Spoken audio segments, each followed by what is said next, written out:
मनोज भाऊ नमस्कार. कालचा आपला इंटरव्ह्यू पाहिला. आपण मला भाऊ आणि दादा म्हणालात त्याबद्दल प्रथमतः तुमचं धन्यवाद.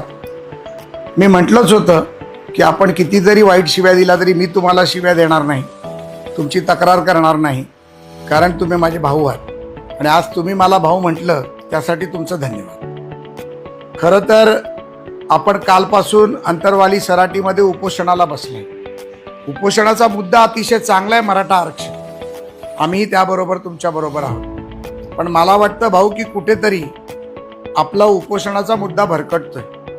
सरकारने ज्या योजना आणल्या, मग त्यामध्ये लाडकी बहीण असेल, मुख्यमंत्री लाडकी बहीण योजना असेल, मुख्यमंत्री लाडका भाऊ योजना असेल, आपण त्यावर थोडीशी टीका केली. मला वाटतं की सरकारी योजना सरकारी राजकारणामध्ये आपण पडू नये ही आपली पहिल्यापासून इच्छा होती.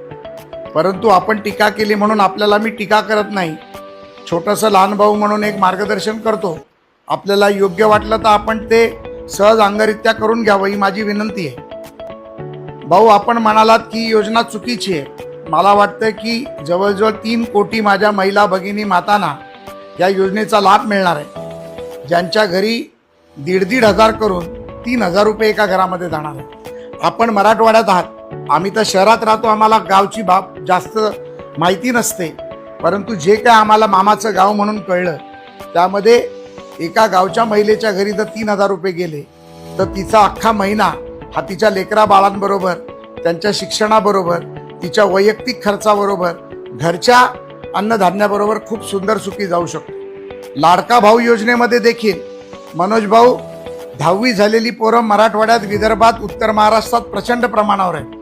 त्यांना जर 6,000 रुपये प्रति महिना मिळाले तर मला वाटतं की त्यांच्या शिक्षणाची पुढची सोय आणि काहीतरी रोजंदारी करण्यासाठी व्यवसाय हा त्यांना निश्चित मिळू शकतो. 12वी पासला 8,000 रुपये आणि ग्रॅज्युएट किंवा तत्सम डिग्री घेतलेल्या व्यक्तीला 10,000 रुपये. आपण पहा, आपण खरं तर सरकारचं अभिनंदन केलं पाहिजे.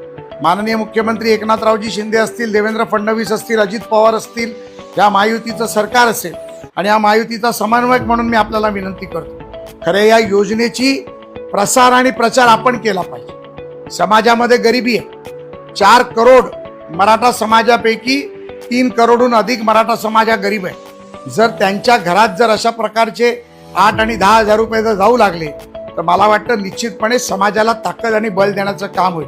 परंतु आपल्याला भटकायचं नाही. यापासून आरक्षण मिळालंच पाहिजे आणि त्यासाठी तुम्ही लढलंच पाहिजे. मला वाटतं की तुम्ही थोडंसं राजकारणापासून अलिप्त राहिलं पाहिजे. आपण म्हणता की प्रसाद लाड, प्रवीण दरेकर राजकारण करतात. मी म्हणतो आम्ही राजकारण करत नाही, आम्ही राजकारणच करतो आणि आमचा तो राजकारण हा पिंड आहे, पण समाजकारण हे आमचं ध्येय आहे. तुम्ही समाजकारणापासून राजकारणापर्यंत जाऊ नका.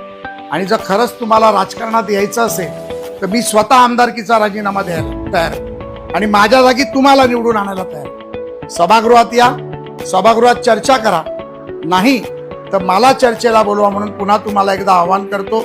भाऊ, माझी विनंती तुम्ही मान्य करा. एकदा तरी मला चर्चेला बोलवा आणि नाहीतर राजकारणात येण्याचा निर्णय घ्या. मी आणि प्रवीण दरेकर राजीनामा देतो. आपण आपले सहकारी सभागृहात या आणि निश्चितपणे आपला मुद्दा ठामपणे सभागृहात मांडा. आम्ही तुम्हाला मैदानात साथ द्यायला तयार आहोत. जय हिंद, जय महाराष्ट्र. नवीन घडामोडी पाहण्यासाठी आजच आम्ही मुंबईकर 24 तासला लाईक करा, सबस्क्राईब करा आणि अपडेट रहा.